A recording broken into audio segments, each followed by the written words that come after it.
M.Reck TV. Respect my handle, coming soon. That M.Reck album is what the world been waiting for. Gutter music. Welcome everybody back to the show. We got Wendy Day with us today, and of course M.Reck every day. What's up, Wendy?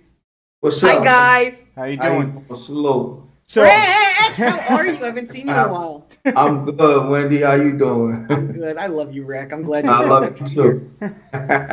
So, I saw an interview the other day with that new, I couldn't even call him a rapper. He's more just an entertainer, Russ. Okay, making a lot of noise out here, and he did an interview and basically saying like, I'm selling these shows out by myself. I'm bringing 1,000 to 2,000 people to these shows myself. A lot of these other artists, they got to get this person, that person. They got to have 5 people on the bill to do a big venue when I can do that myself, you know? And you might not think 1,000 to 2,000 people is a lot, but these people can't even do that by themselves. And if you do the math, that is a lot, you know? And he's like, I can go to any city and do that. I'm going That's overseas impressive. to do it. Yeah, so very impressive. And then he's also saying he was very heartbroken when he got into the industry. You know, he's been doing this for a while, but he was actually in and meeting a lot of rappers, and a lot of them don't have the kind of money they're talking about or showing. They're just trying to keep up with the Jones. Now, Reck and Wendy. I remember when I felt that way. Yeah, me too. I'm gonna, and no disrespect to the arsonist. You remember the arsonist, Wendy? Yes. So Those are my guys. Those are the first guys I ever worked with. Okay. And Q, I didn't know that. Wow. Yeah, Q Unique calls me. He's like, yeah, meet me down here in Brooklyn. I go into this basement, dingy ass thing, and I'm like, and they have like little old ass 8-track boards and everything. I'm like, what the fuck? And I told him, I said, I thought you guys were rich. You just put an album out. And they I remember said, seeing "Nah." crazy. I recorded there. You talking about, it was like in Crown Heights, Brooklyn. Yeah. I recorded it. That's Oh, funny with that you mentioned. what was his other name? There was Q. Damn, they had the light skinned guy. Q Unique, you had Destroy, you had Swell, you had Freestyle. Swell was the one with the crazy hair, right? Yeah. Those are my guys. Nah, I fuck with them. I was tour with those guys. They made a lot of money touring. Oh yeah. But there was so many of them. It was hard for them to. But like I remember being heartbroken in that, and I won't name certain rappers, but I remember taking them around and lending them $20 to get something to eat, and like this is a rapper that's on a major label, you know. I remember seeing Biggie on the train. I was on my way home to Brooklyn, and I remember seeing Biggie, and Life After Death had just dropped. And I'm like, why? It's the hottest album in the streets. Why is this man on? You mean Ready to Die? He died before Life After Death came out. So you mean Ready to Die? I'm sorry, Ready to Die. Thank you. Yeah, okay. Yeah. Gotcha. So he was riding the train. I was dumbfounded by that. Yeah, no, go ahead, continue the story. I just wanted to, rectify. No, I'm glad you did. I was just dumbfounded because I didn't realize that artists weren't like rich. Yeah. In fact, I wrote an article about it for The Source, not about him being on the train, but about how we all think that they're wealthy and they're not. I mean, let's be honest. Mobb Deep in the 90s didn't have that much money. I mean, because I was listening to Prodigy's book the other day. He's talking about living in like apartments, right? And they had hit records out, right? Hit records. Yeah. And it was like, yeah, we finally got enough money for me and my girl to move to another house. But this is like 2000s. You've already dropped 3 major albums at this point. So why didn't they make it like it's nowadays? It seems like they're making more money. But are they just more in debt? Well, what was happening back then, and it's actually worse today than it was back then, because today they're 360 deals. Yeah, you know, artists have to recoup before they see any money from their label. So back in the day, they were living on their advances. So if they were advanced 25,000 or 50,000 out of their budget, you know, it was so expensive to make an album back then that all of the money went to making the album. Yeah. You know, these guys were strapped. I remember Q-Tip speaking on a panel at City College, and he was talking about how he was still living he was still sleeping on his mother's sofa. Man, I think you did a story about that before, because I remember reading something about it. Yeah.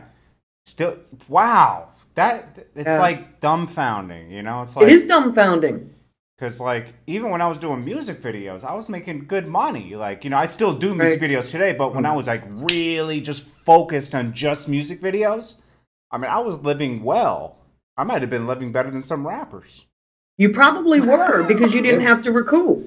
That's true. You know, indie artists do really well because indie artists get to keep the bulk of their show money and the bulk of their streaming income. Yeah. And I'm working with an artist today who makes between $80,000 and $120,000 a month in streaming and show income.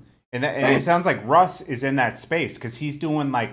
Oh, he's definitely in that space. He's doing 30 million a video, and then he's doing like 64 million on streams. That kid's making upwards of 100,000 a month. We're doing 5 million streams a month for that month. Wow. So if he's doing 12 times as much, then he's making like 12 times the streaming income. Yeah. I was just talking total songs. I don't think he's doing 60 million a month, but he's doing. Oh, my bad. Okay. Yeah. Oh, yeah, I guess not. I didn't think about that. Yeah. But tally together, he's probably doing like a few, you know, like 5 to 10 million a month streams. Yeah. That's good money. It is. Yeah. Great. Yeah. Yeah, because that's just on one platform. And he's independent, right? Yeah. Salute to Russ. And you know what? Huge salute. He's booked by Kara Lewis, who's like, you know, Kara Lewis is a monster in this. You know how I got up on Russ in the beginning? It was because of Tuma's Rap Caviar playlist. Yeah. He put him on there. I like this playlist.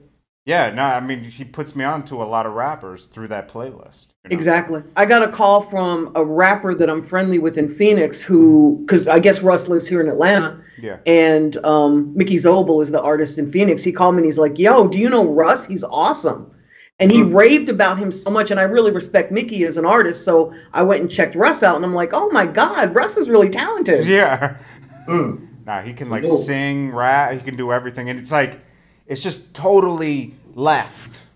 Yeah, I like his image too. He's like very like down to earth and he's very like regular. Yeah. He wears his hair out crazy. He's just with him, you know. He seems like he's Spanish almost, right? Is he Spanish?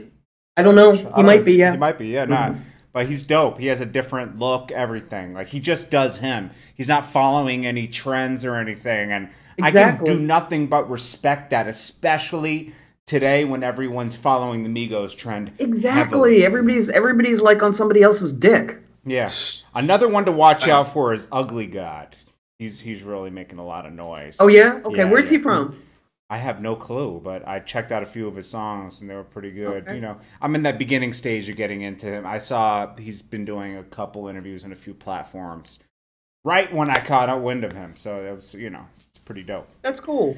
So guys, it's all smoke and mirrors out here. Rec, have you ever had an experience meeting a rapper and you're too many. Too many. Like I'll be putting your favorite rapper on blast left and right. Okay, so but what was your what broke you in? Like what was the first rapper that kind of like, whoa? First rapper? Oh, man, we can't name names because damn. Whew. You don't have to name a name. How about just an experience? All right, I'll put it to you like this. I've been driving since I was young. Right? So I say, and that to me, it wasn't even that young, 19. I've been driving since I was 19.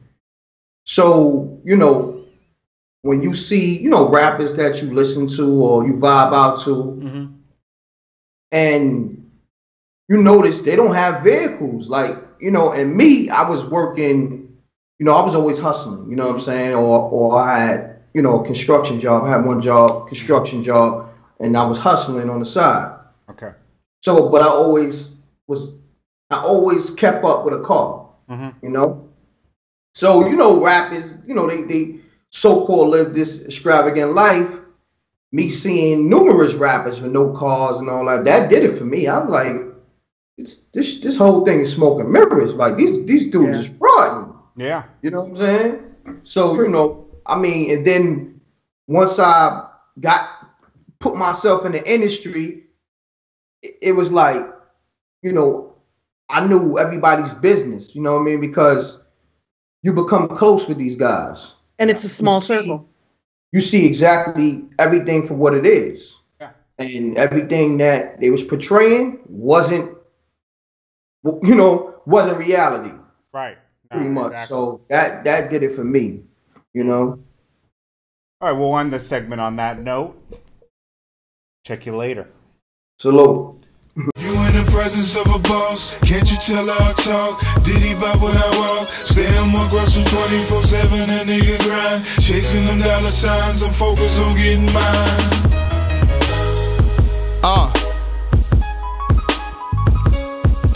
Respect my handle coming soon.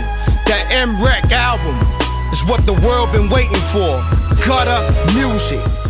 Oh yeah, subscribe to M.Reck TV, youtube.com/mrecktv. I'm gone. M.Reck TV. It's gutter music.